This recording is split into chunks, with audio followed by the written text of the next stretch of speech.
All right, and welcome to Rise and Shine, Creating 2020 Vision. We are on day 30 of our series, and this is our 10th conversation on the emotions theme. And today I have with me here Sam Liebowitz. Thank you for being here, Sam. Oh, thank you so much for having me on the show, Kim. I really appreciate you bringing me on. I'm so excited to have you here. I know this is something you are absolutely going to be able to take us deeper and further into. And so a quick hello, really quick. We want to acknowledge our live viewers with us. Hello to Carol, who's with us, and to all of our replay viewers. Let us know what comes up for you throughout today's conversation. What insights or questions do you have? And, feel free to ask us questions while we are live. We'd love to connect with you. So for all those getting to meet Sam just for the very first time, I do want to go ahead and share a little bit more information with you about him.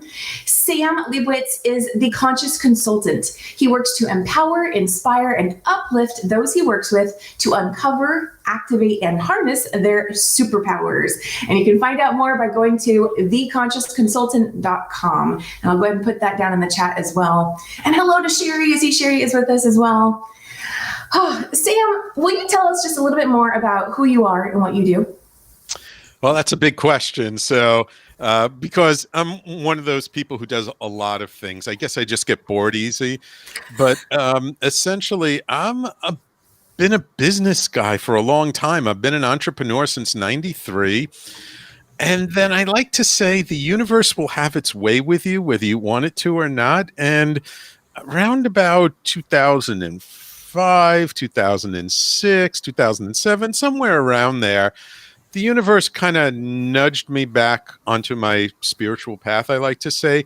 And I just started attending different healing workshops and seminars and things, not really because I ever thought of myself as a healer or anything like that. It was more just for my own sake, for my own development, until one day you're in a workshop and you're paired off and you're working with someone and boom, you help them release some lifelong condition. And it's like, oh, what do I do with this? And so I'm like learning how to be an energy. I'm doing this stuff. I'm like, what do I do with this? Well, look, I'm a businessman. Like, there's got to be a way of doing something. I go, well, I'm kind of like a business consultant. Well, I'm still a consultant. I'm just a different kind of consultant now. So that's where the idea of the conscious consultant was born. And then ever since then, I've been sort of on this path of working to develop myself and help others to be more empowered, to see how much choice they have in their life, and to, just live a better, more fulfilling, more joyful, more happy life. And now it's come to the point where basically I have sort of two things that I focus on. So I run my own live podcasting network called talkradio.nyc.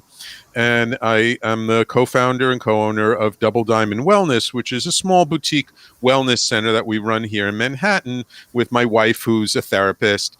And, she takes care of the very clinical side of things. And, I do healing, coaching work, consulting work. So I work more with people on a less clinical, less formal kind of basis.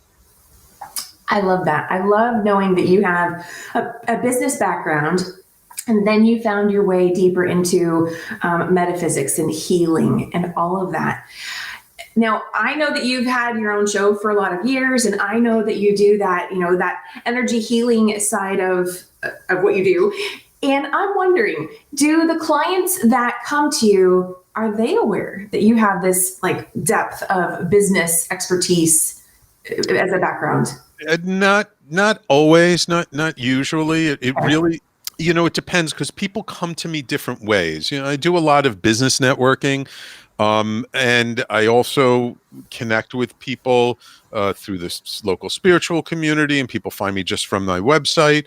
So it really more depends on what was the path that led them to me. So if they came to me through more of a business purposes, then yeah.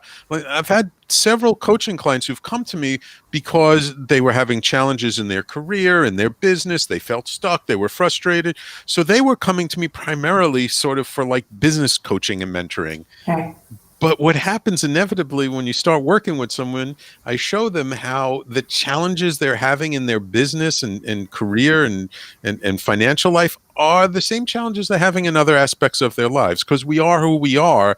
And these energetic patterns get formed at a very young age. And we live into these patterns and we live into these stories every day. So if we're having a challenge with somebody in the office, we're probably also having a challenge with a friend or someone at home. And so I'm very good at sort of intuitively feeling into things and recognizing that, like, no, there's something more going on here. And as I probe and I ask questions, the client usually finds out for themselves that, oh yeah, like this guy in the office that drives me nuts, he reminds me of my dad. Like, now that you ask the question that way, it's like, yeah, it's the same kind of energy. Like, my dad would come home drunk and he'd fly off the handle. And it's just like this guy. He may not be drunk, but he flies off the handle in the office. Things like that happen. Um so it's just kind of funny. Like, sometimes people come to me that way, and then other people come to me from just they find out I'm an energy healer. They ask if I can do distance healing or in-person healing, and I'm like, yeah, of course, I've been doing that for years. And they have a tremendous experience. And then maybe we talk more, and if they mention something about money, and I say, well, I have kind of a background in that too, and they're like, really? And it's so funny, because when somebody meets me from one side, they're always a little surprised to find out about the other side, and when they come from the other side, they're surprised to find out about the complementary side. I love that. We're here for just a 30-minute show, but I can already see this could go so much longer. I think the part I'd like to hone in on right now is, what I'm hearing is really that connection between like head and heart. That's what I'm hearing. Things show up in one place and they show up in others just the same, like you were talking about. And to me, that connection between head and heart is really being highlighted for me right now. What comes up for you when I just talk about, having alignment there, being in harmony with head and heart? Well, you know what they say, the hardest 18 inches we will ever travel are from the head to the heart. However, I do have to say that whenever I hear people talk this way, I have to bring in the other aspects, because I have I'm trained in a certain lineage, a shamanic lineage, where we look at the medicine wheel as heart, mind, body, and spirit. And they're all four aspects are important. And so, we tend, especially in the West, we glorify the intellect and we glorify the mind, and it's kind of like our body stops at our neck. Yeah. But yes, then there's our heart, our emotions, our connection to each other. But there's also our body, which is all about presence and being with someone and really feeling them and giving our attention to them and noticing all kinds of things. And then there's the spirit side, which provides us with the inspiration and our dreams, our hopes, our visions.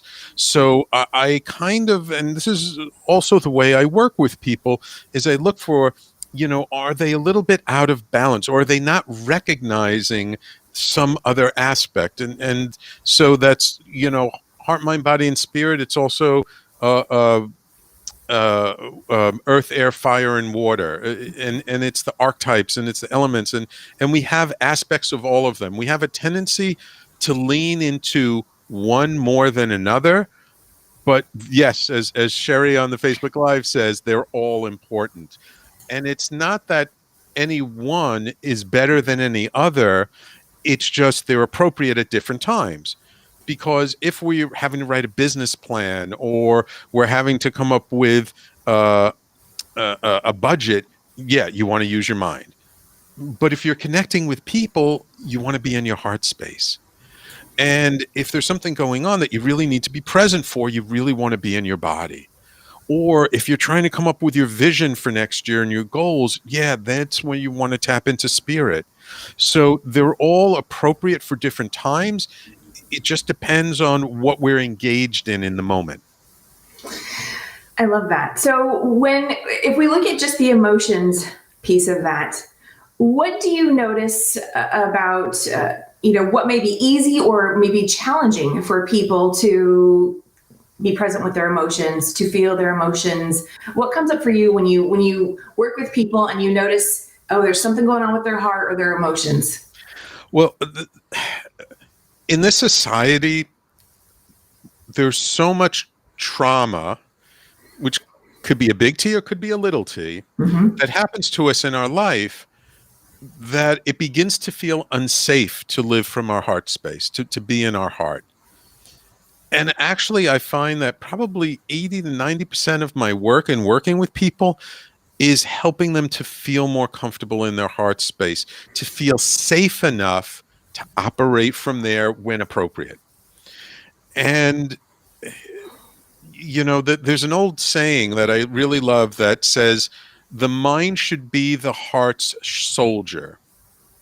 But what Ooh. happens is we so glorify the mind, and the mind sometimes makes very lousy decisions for us, right? How many times have we listened to our mind and we've gotten in trouble, we've made a mistake, we fell off, and we're like, oh my God, but we still keep listening to it, and we still keep listening to it, and we still keep listening to it, instead of paying attention to what our heart says and then using our mind to serve our heart.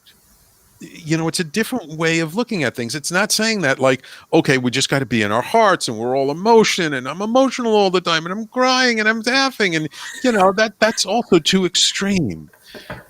But if we feel into our hearts, which takes some time to feel safe enough to do it because there's so much pain there, and it takes a little bit of unwinding and shifting that story, and helping people to feel safe just to be there for themselves, because to me it all starts with self-love. Mhm. But we're not comfortable with self-love because we've been so programmed by society that that's selfish. Yes. And so I love. The acknowledgement that we are as important as anything else in our life, and that if we don't take care of ourselves, we can't be there for anybody else. We're not going to show up in a good way.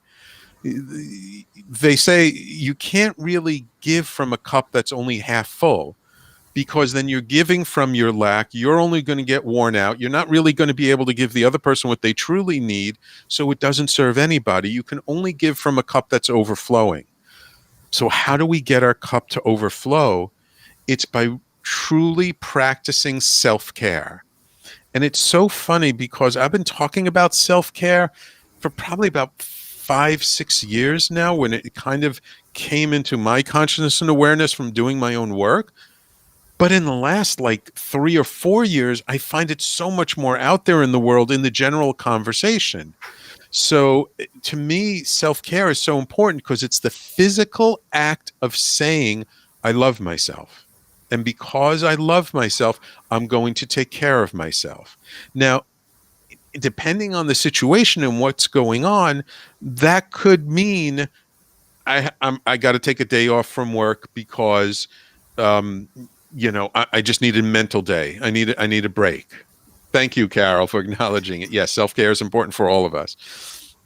Self-care could be about taking the time out to exercise more, or to just take some time to be with ourselves, especially if we're with a partner or with family, and we're usually surrounded by people, to find a way to just take some time to be completely by ourselves, so that we can be present to what's going on in here, in our heart space, as well as just kind of feel into our body. It's hard to do that when you're distracted and there's noise and there's people all around you. So just taking some time to be with ourselves, that can be an amazing act of self-care.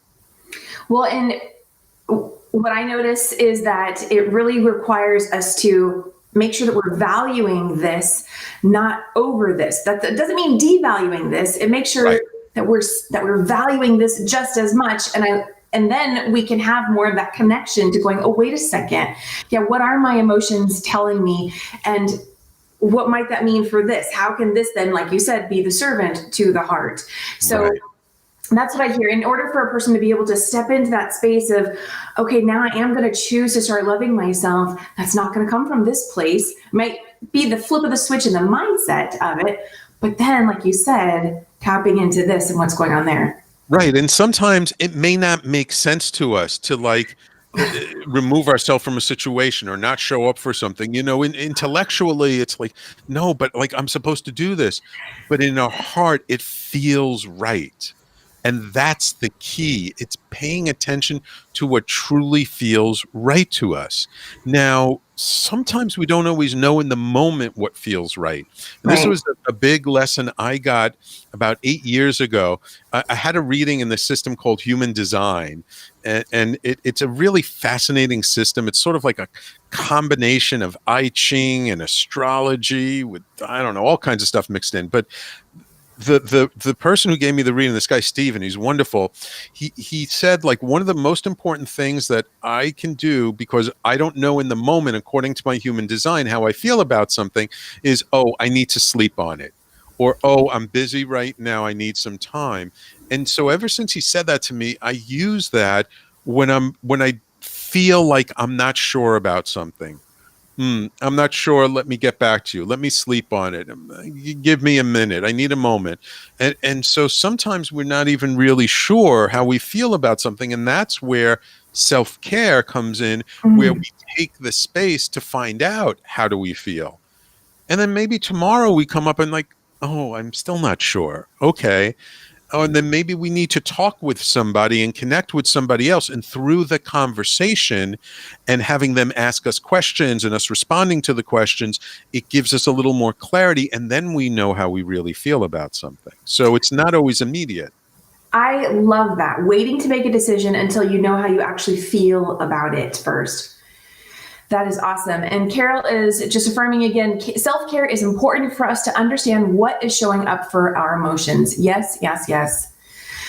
Sam, I love what you're sharing today. Thank you. I'm so glad you're here for this conversation. Thank you. I asked Sam, what's an empowering quote that you can share with us for our conversation today? And he shared, life happens for us, not to us. And that's a Jennifer Huff quote. Yeah. Sam, would you like to elaborate on that or share why you like that quote?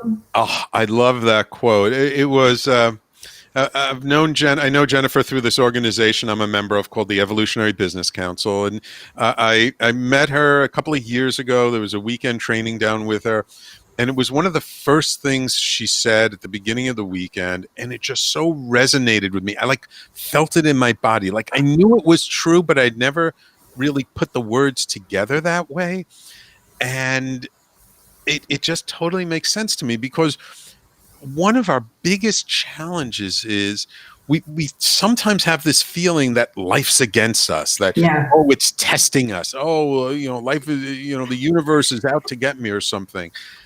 And the truth is that's totally not the way things work. It's not just a mindset shift, as Jennifer calls it. It's an upgrade in our operating system. It's when we understand that life truly happens for us. It doesn't give us anything that we can't handle, and everything has not just a silver lining to it, but everything serves us in some way. We just don't often see it in the moment. And so when we take this perspective that life is happening for us, then when something happens that we're like, oh my God, I don't understand why this happened. Okay. And it's a practice, you have to practice it. All right. I don't know why this is happening. I'm going to assume for the moment it's happening for me, not to me. So, let me just release any kind of negative attachment to what's going on.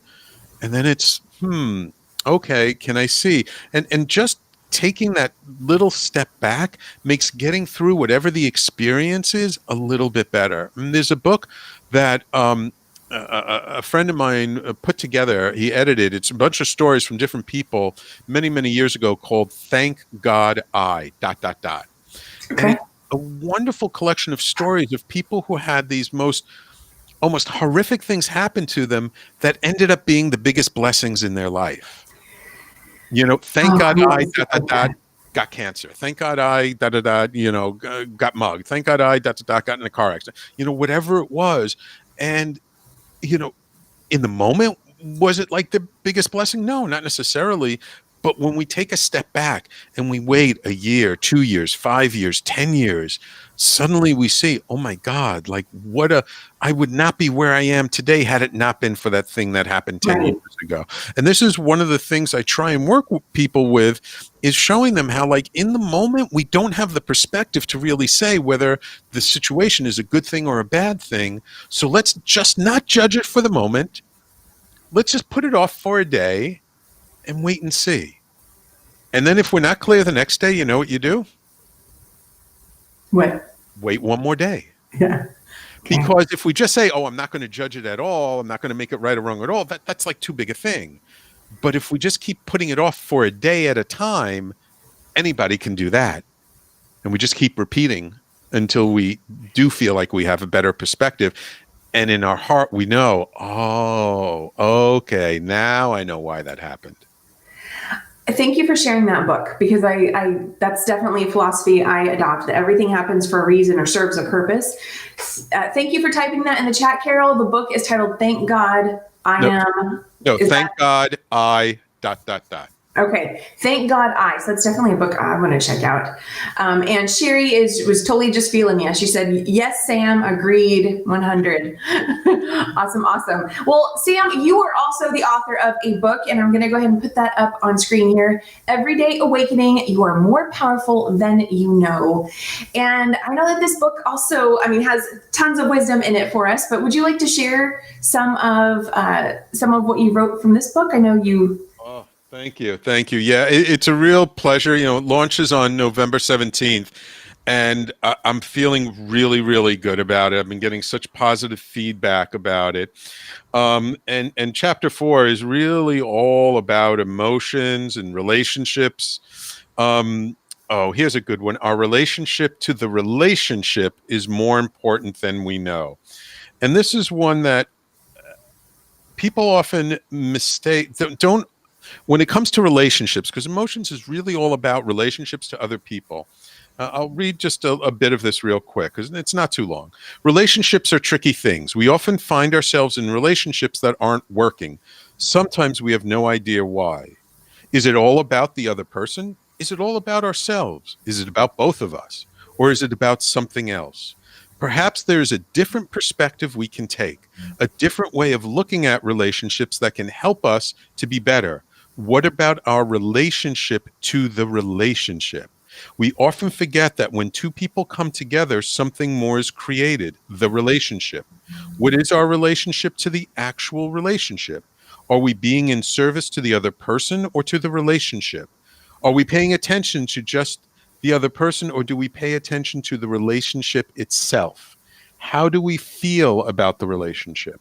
Are we joyful? Are we sad? Are we tired? Are we irritated? And there's a little bit more to it. I'm not going to go on. But again, this is what this book is designed. It's to kind of give people a little bit of a shift in perspective, because sometimes we are stuck in like one way of seeing things, and then there's another way of seeing things. And what I'm trying to say in that section is the relationship itself is like this third entity.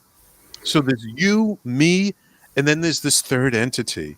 And we often miss the importance of our relationship to that third entity, which I'm calling the relationship.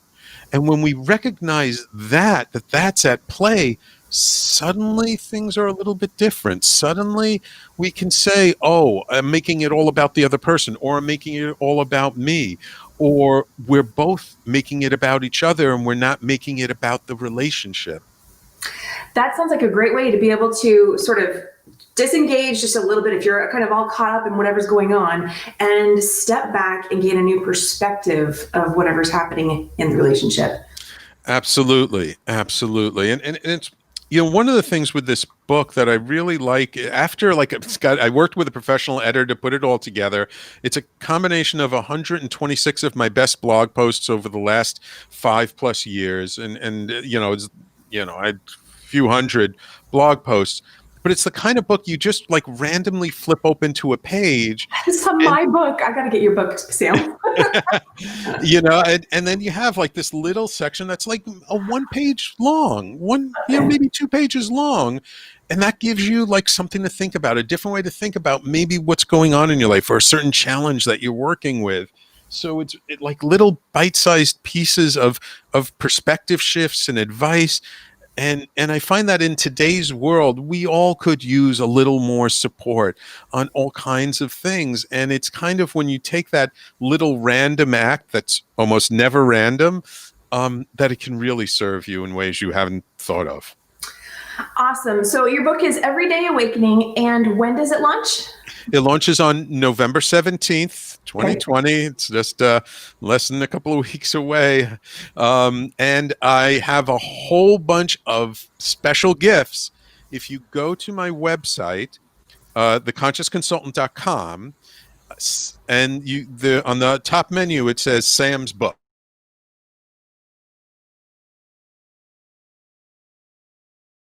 Seat number and your email address in, and then I got a bunch of free gifts from different contributors who gave me, I don't know, it's probably a couple of $1,000 worth of discounts and free gifts on different things, meditations and programs, so that they really wanted to support the book, which I'm truly honored for all the people who did this. So you get like extreme value for the book. Oh, I think the video froze. Oh, there we go. Okay. Awesome. That's awesome, Sam. Well, so we are nearing the end of this show, and something I like to do, I like to get a little playful, more playful at the end of the show, but I kind of want to switch it up for today because you mentioned something that I literally do. So I literally often go to my own bookshelf, go, what book has a message today? And I hold it and I go, okay, what's the message? And I randomly open, place my finger, and it's always amazing. And so would you be open to doing that with your book here? Sure. Can I give a page number and then you just tell us, read whatever's on that page that stands out for you? Sure. Okay. The page 121 that was coming to me.